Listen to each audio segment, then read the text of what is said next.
All right, we're looking at the BC Chapter 8 review problems from starting with 8.1. So here's a representative problem from 8.1. We're going to step through the integral checklist order.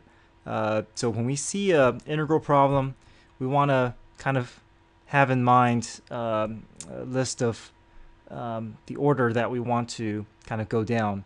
So first is we want to look to see, can we expand using power rule? Can we just rely on expansion and power rule to solve the problem? If the problem is more complex than this, then we look at use substitution. And if use substitution alone is not enough, then we'll look for our trig, complete the square, and then maybe it's a partial fraction or long division, or if we see two different pairings of different types of functions being put together, then it could be a integration by parts or tab method problem. But let's look at number 1 here. We have the indefinite integral of 3x plus 2 over x squared plus 9. Now, if we looks like we can't expand and just rely on expansion alone. If we let the u value, if we go through u substitution, if we let the u value be x squared plus 9, the derivative will not be enough to take care of this numerator. So maybe we can split this up into smaller portions. We can write this as two fractions, one with the 3x and the other with the 2 in the numerator. So what if we think of this as integral of 3x over x squared plus 9 dx plus integral of 2 over x squared plus 9. So let's see if we can kind of divide and conquer these problems here. So looks like this here, with if we're just allow for u substitution in the denominator, if we let the u value be the entire denominator, it looks like the derivative will be able to handle this numerator portion. Okay, so let's go through that. Let's let the u value be x squared plus 9.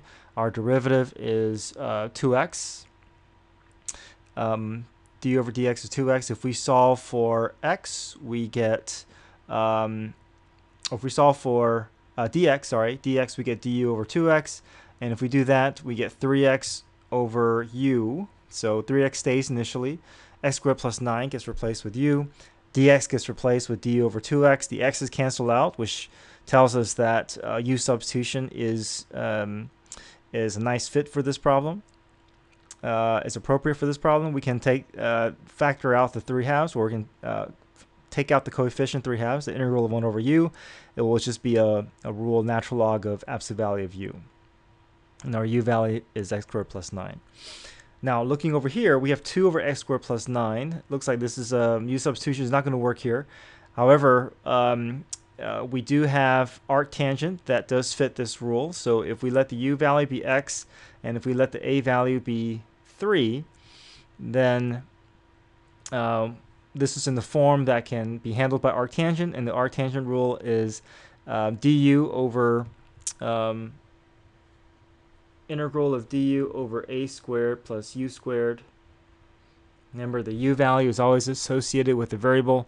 The a value is associated with the constant.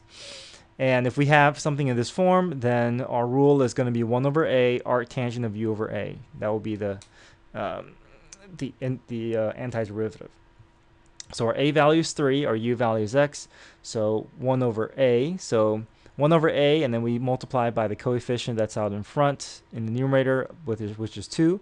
So 2 over 3 arctangent of u over a, which is x over 3, plus c. All right, 8.2, we have something that we can't expand. Use substitution is not going to work. But we have two different pairings. We have a polynomial and we have a trig function. So maybe tab method or integration by parts would be a good fit. If we're dealing with polynomial, we want to look to see maybe tab method will work, and usually tab method will work as long as we're not having to deal with a natural log somewhere in this expression. So we have polynomial and we have trig, so it looks like we can do tab method. So tab method, we create two columns, one with the u and one with the dv. On the u column, we start off with the polynomial, and then we keep finding the derivative. This time we go through power rule all the way until we get down to 0. So we found the derivative 3 times 4 times. So we're going to likewise find the integral, indefinite integral, 4 times as well. So integral of cosine of u is going to be sine of u times u prime, or not sine u times u prime. We're talking about integral here. So we have to go through u substitution. So if our u value is 3, then our derivative will be the reciprocal of that, which is 1/3. So each time we find the integral, it's going to be the inverse procedure of derivative. So rather than times 3, we're going to be multiplying by the reciprocal, or 1/3. So every time we're going to be multiplying by 1/3, and we have to make sure we keep track of the signs. Cosine becomes sine, sine becomes negative cosine stays as negative sine, and negative sine goes back to cosine. We assign the plus and minuses in front of the u values, and then we multiply and pair up the diagonals. And then once we have that, then we can string all the terms together, and then don't forget we have a plus c at the end. All right, 8.3. This is a problem that requires us to have to separate terms in a certain way, a certain fashion. So when we're dealing with sine and cosine, we're trying to identify a u value and then also set aside a portion to be handled by the derivative. So if we have an odd power, we're going to split up into even power, and then we have an odd power of 1. So we're going to split up into sine to the first power times sine to the fourth, and then this the convenient thing about sine to the fourth is that we can split that up into sine squared. And now we want to try and convert to be in terms of cosine. So if we let we're trying to convert all this to be cosine, that way we can save the sign for the portion that the derivative will match up with. So sine squared is the same thing as 1 minus cosine squared, and if we expand 1 minus cosine squared, it's 1 minus cosine squared times 1 minus cosine squared, which becomes 1 minus 2 cosine squared, cosine to the fourth power. The square root of cosine we can bring up to the numerator as cosine to the negative 1/2, and then I can just go through and distribute to each of the terms. So if I distribute the cosine through to all the other cosines, I get adding exponents, so negative 1/2, or anything times 1 will just be itself. Here I'm adding exponents. 2 minus 1/2 will be 3/2. 4 minus 1/2 will be 3/2. I'm sorry, 7/2. And now if we let the u value be the cosine, then the derivative will be negative sine, and negative sine will be handled by this remaining sign that we put off to the side. All right, so then when we go through u substitution, integral of u going through power rule will be u to the negative 1/2 becomes u to the 1/2 over 1/2, and then we add 1 to the exponent. 3/2 becomes 5/2 over 5/2. 7/2 becomes 9/2 over 9/2.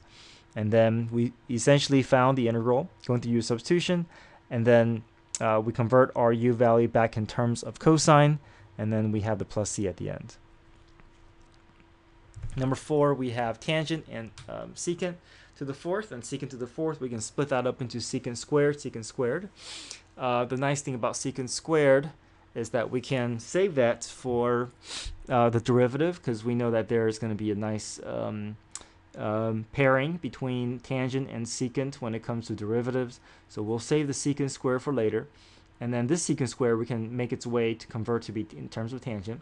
We know secant squared is 1 plus tangent squared, and then now we have everything in terms of tangent. If I distribute through, tangent to the 1/2 plus tangent to the 5/2. So if we let the u value be the tangent, then the derivative will be secant squared, which will be handled nicely by this portion. So let the u value be tangent x. Derivative is secant squared. Dx is du over secant squared. So we get a secant squared to cancel out. We go through power rule. 1/2 becomes 3/2 over 3/2. 5/2 becomes 7/2 over 7/2. We found the antiderivative. Replace u back in terms of our original variable, or original function term, which is tangent, and then we have plus c. All right, last two on the first page here. This is from 8.4. With 8.4, we have to use trig substitution. So when you go through trig substitution, we're trying to determine which trig functions to use. So something that is in the form of du over u squared minus a squared, then we want to use arcsecant. So we use we want to use secant. So secant of theta is, we know secant theta is equal to u over a. So we create our triangle. Here's theta. So our u value is x, our a value is 3, so u over a. And then we can fill out the rest of the triangle, which is square root of x squared minus 9, if we go through Pythagorean Theorem. So we know secant of theta is therefore x over 3, and the pairing that we want when we're dealing with, if I'm going to deal with secant, we want to pair it with tangent, because there's a natural relationship in terms of their derivatives with each other. So if secant of theta is x over 3, then tangent of theta must be opposite over adjacent, so square root of x squared minus 9 over 3. All right, next step, we want to find the derivative. So the derivative for secant is going to be secant tangent d theta. X over 3 is 1 over 3 dx. All right, so now we should be able to replace all the terms that we have in our original problem to be in terms of trig, and then from there we should be able to make progress in the problem. All right, so we know that square root of x squared minus 9 can be replaced with, if we look over here between these three terms here, we can replace x squared x squared minus 9 with 3 tangent theta if we do cross product. So dx gets replaced with, square root of x squared minus 9 gets replaced with 3 tangent theta, so that goes here. Dx, okay, if I solve for dx, I get 3 secant tangent d theta, so that's what I get, 3 secant tangent theta. Now let's see what we have left. Well, we can cancel some terms out, right? The 3's cancel out, the tangent cancels out. Tangent cancels out. All we're left with is secant theta d theta. So that's what we have here. So we do have a special rule for secant theta, which involves natural log. So natural log of secant plus tangent. So here we have the antiderivative. So initially we weren't able to identify something that's useful, but once we go through our steps to convert to be in terms of trig, then we do have a nice rule, appropriate rule that we can use. And now we want to see if we can convert our answer back in terms of the original variable, in terms of x. So we know that secant theta is x over 3. We know tangent theta is root x squared minus 9 over 3. So here's another variation of our answer. All right, number 6, we have negative 5 over square root of x squared plus 5 to the 3 halves. Okay, so looks like we have something that is in the form of using secant again, since we have square root of x squared plus a squared. So we're going to use tangent here, since this is in the form of that we can use for tangent. All right, so we know square root of a squared plus u squared. We want to use tangent theta, so tangent theta is u over a. So here we draw a triangle with theta as the angle. U over a, so tangent is opposite over adjacent, so x over root 5, and then we can find hypotenuse going to Pythagorean Theorem. All right, so we know tangent theta is therefore x over root 5. Let's go ahead and find the derivative. Secant, tangent becomes secant squared theta, and x becomes 1 over square root of 5 times dx. And then once we have that, then we can solve for dx, and dx gives us square root of 5 secant squared d theta. Okay. All right, so we know what tangent is. Now we know we want to pair tangent with secant, so let's also find secant theta. Secant is hypotenuse over adjacent, so hypotenuse over adjacent. And then we can begin to look to replace the square root of x squared plus 5. So if we isolate square root of x squared plus 5 in this equation, it's root 5 secant theta. So let's see if we can start making our substitutions, converting everything to be in terms of secant and tangent. Negative 5 will stay initially. X squared plus 5, we can replace x squared plus 5, square root of x squared plus 5. We can replace that with root 5 secant theta, but then the cube is still there, so we have root 5 secant theta cube. Dx can be replaced with root 5 secant squared theta d theta, so that goes here. And then if we try to clean this up a bit, this is essentially secant cubed and secant squared, so we know two of those will cancel out, leaving us with just secant theta.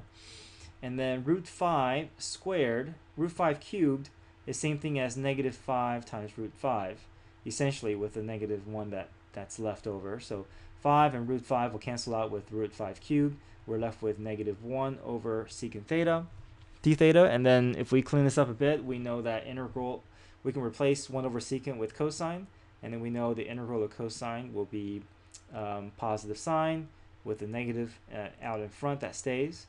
And the negative sine theta plus c will be the answer, and then we can replace our theta back in terms of x. And if we think about sine of theta is going to be opposite over hypotenuse, so x over square root of x squared plus 5 with a negative out in front plus c.